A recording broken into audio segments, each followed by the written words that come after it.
Doesn't that music just take you back? Alright, but on another note, let's be serious. Remember when zombies actually felt dangerous? When Easter eggs weren't just checklists, but mysteries that united the entire community? When you could build up a match and just feel like you were a part of something legendary? Yeah, we had that, and we didn't even realize we were playing in the golden age. So this is why Black Ops 3 wasn't just good, it was like a lightning in a bottle that we'll probably never get to capture again. Back in 2015, Treyarch had something to prove. Black Ops 2 had taken risks, some paid off, others didn't, so BO3 just came back with vengeance. They dropped Shadows of Evil and immediately people were divided. Where's our classic crew? Who are those gangsters? This isn't my zombies. But that's what people didn't understand. Treyarch was saying, we're not gonna play it safe anymore. This is what BO3 is gonna be. It's gonna be special. And then so boom, a whole new map, a map we've never seen, a crew we've never seen. And yes, I know when you're like 12 years old watching this cutscene for the very first time, you're like, oh my god, I pray my parents don't walk in because they have no idea like what you're watching. And they're like, I swear this is anything bad. But we can all say it probably happened at least once in our life, or at least it happened to me. But I think we can all agree, besides the first launch of Shadows of Evil, the rest of BO3's lifespan was special. And special is what they did. Don't even get me started. Not too long, 8 maps were out. 8. The Giant, Eisendrache, Zetsubou Revelations, Grod Krovi, Revelations, and the absolute fever dream that Zombies Chronicle is bringing back. Noct, Verrucht, Shinonuma, Kino, Ascension, Sangerlaw, Moon, and not for last, Origins, the goat of all goats. You weren't just getting basic content, you were getting a museum of zombies history. They were pushing the zombies mode into the future. Name any other zombies game that's even attempted this, that's even close. Yeah, I'll wait. Okay, I won't say BO3 was perfect.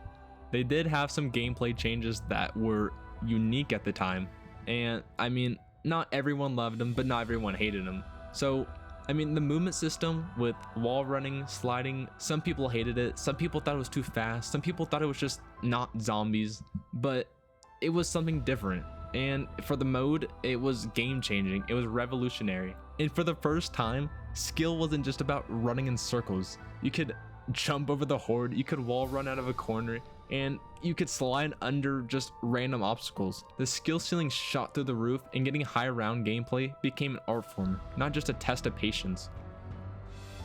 Now Gobblegums. Everyone's got opinions, right? They're pay to win, they ruin the purity of zombies, but here's the truth. They gave you a choice. They want the classic experience, run classics only, you don't have to use them. If you want to feel like a god for a match with your friends, pop a perkaholic and live your best life. The game didn't force you to anything. You have your options, you have your opinions, you can do anything, you didn't have to use them.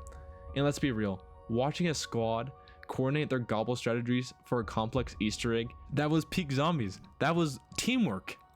The weapon kits and progressions, this is what modern zombies has forgotten. BO3 gave you permanent progressions that mattered. Every gun had levels, every attachment was earned. You weren't just playing matches, you were building your arsenal. Your kill count carried weight. Your favorite gun became your special gun. And oh boy, Prestige Master level 1000, that wasn't just a number, that was respect.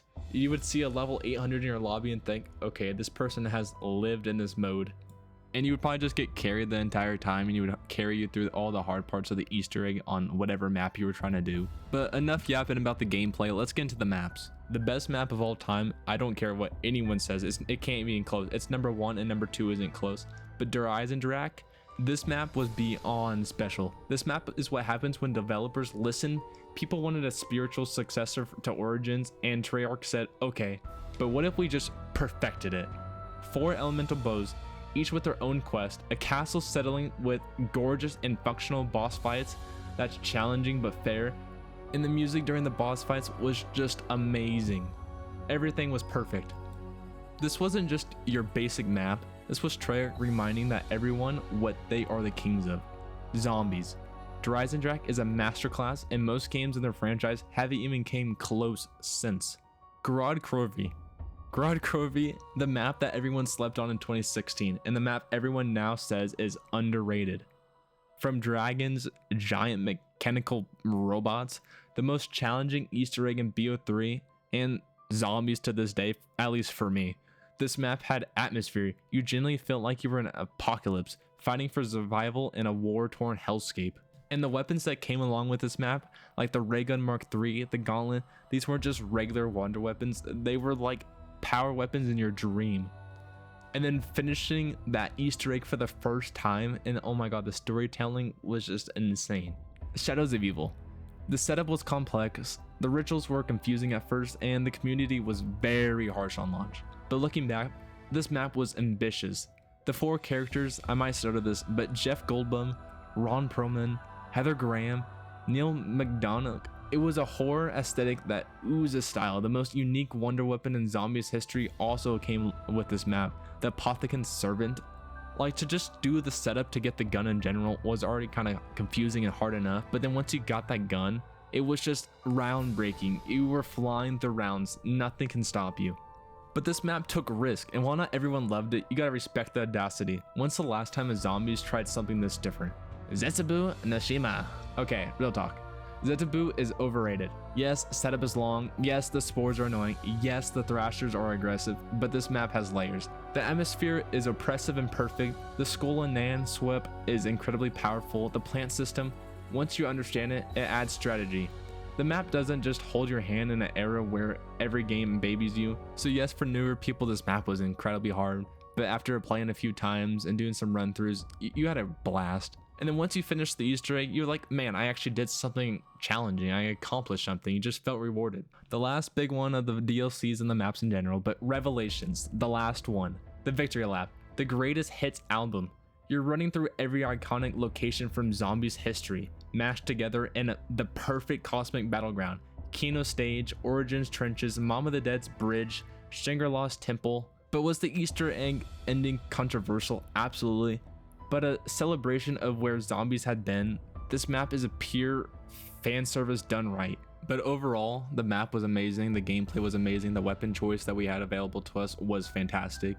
And everything besides the Easter egg, I thought the story, how it ended, could have been better, but it wasn't great. But in BO4, they kind of fixed it with like a different timeline. But overall, the map is really beautiful, and I think it can go down as one of the best of all time. And then they brought them all back. 8 remastered maps, the entire Ether story available in one package with BO3's movement and graphics. This wasn't a cash grab, this was a love letter. You could introduce new players into Kino and Ascension, or relive your nostalgia with butter smooth 60 FPS gameplay. Name another DLC that's that ambitious. You cannot. Let's talk about the elephant in the room, the story. Yes, it got convoluted. Yes, you needed a flowchart to understand the multiverse's timeline. Yes, there was retcons, but you know what? We were invested. The community was making theories, pieces together scraps of audio log, and analyzing every cipher. This is when the community came together. That engagement is what's missing now. The story was spoon-fed to you. You had to earn it. You had to dig. You had to discuss. And when those cinematics dropped, when the revelation came, the community went crazy. We were united in trying to figure out together. When we had Primus versus Ultimus, the Cycle, the House Dr. Manchi, the Shadow Man, these weren't just plot points, these were events. Modern Zombies tells you the story, BO3 made you discover it, and you had made all the difference. But why does after 11 years, why does this even matter? Because Black Ops 3 was a masterpiece. Why does it hit differently when we look back? Reason 1, it was a complete package. Content, BO3 launched with 2 maps and ended with 16. No other Zombies game before or since has offered that much content in one title. You had variety, you had choice. You could literally play a different map every day for 2 weeks straight. Reason 2, respect for the player. The game respected your time and skill. Progression mattered. High rounds meant something. Easter eggs were challenging but achievable. The difficulty curve was fair but easy to learn and hard to master.